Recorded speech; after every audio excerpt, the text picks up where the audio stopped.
चिन्नुहुन्छ अर्पण गुरुजी ल कुरा गर्नु ओ अर्पण गुरुजी के छ जिन्दगानी कमेन्टमा कुरा गर्नु ओ फेरि बोलाइदिनु न काकालाई काका उपस्थित भइसक्नु नमस्ते ठोकिसक्नु नमस्ते के गर्दैछस् कहाँ छस् केटा उतापट्टि हुने काली बहिनी मन पर्छ कि पर्दैन नानी कहाँ गयो घरतिर अरे घरतिर हो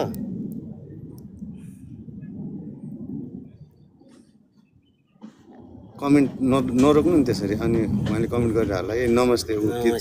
नमस्ते घरतिर हुनुहुन्छ अरे ल उता काली बहिनी मन पर्छ भनेर उता बुहारी बनाउन खोजेको त हुन्न